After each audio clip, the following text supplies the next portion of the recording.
Diante hoxe sae publicado no perfil do contratante con prazo ata finais do primeiro mes do ano 26 de presentación de ofertas para unha obra importante e sobre todo o cumprimento dun compromiso. Eu recordo, efectivamente, cando a finais do 22, como recordaba o vídeo,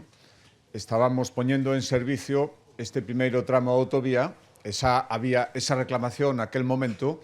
de facer o que agora convertimos nunha realidade, que era continuar para facer este segundo tramo de autovía e, polo tanto, vertebrar todo o sur da provincia de Lugo e completar o que no seu día se empezou. Se xa a vía rápida no seu momento foi unha mellora importante,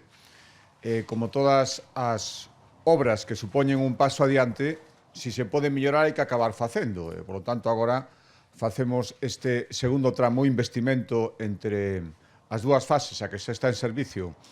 e a que estamos a punto de adxudicar de moitas decenas de millóns de euros. Esta casi, como decía ahora o alcalde, casi 40 millóns de euros.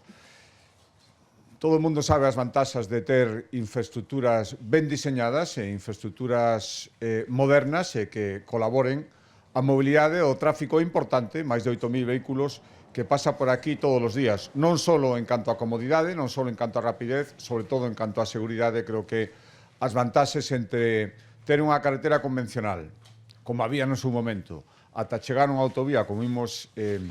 chegar cando estén rematados, creo que é un paso importantísimo que ademais engade, efectivamente, recordaba a conselleira, a outros investimentos e infraestructuras que estamos facendo na provincia de Lugo. Pois hai poucos días, varios que estades aquí,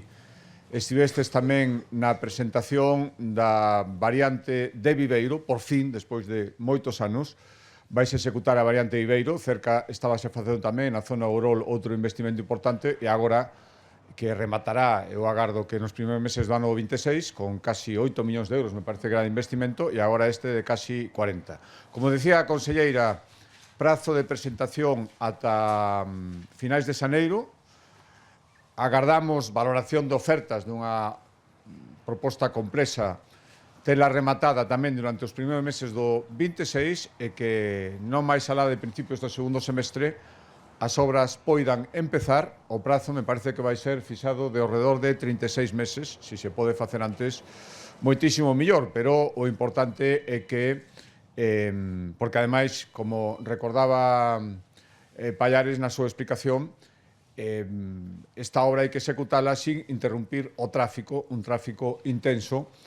que vai seguir tendo lugar durante toda a execución e, polo tanto, xa pedimos disculpas por adiantado polas molestias que creo que todo mundo vai entender a cambio do resultado que se vai producir e eu agardo que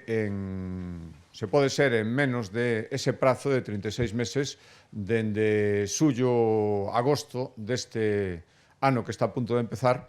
poidamos ter este desdoblamento, polo tanto, un avance moi importante para todo o sur da provincia de Lugo, por suposto para os concellos que os están aquí representados, pero creo que en xeral para moitísimas persoas, casi 100.000 os afectados, e afectados de xeito beneficioso, e ao final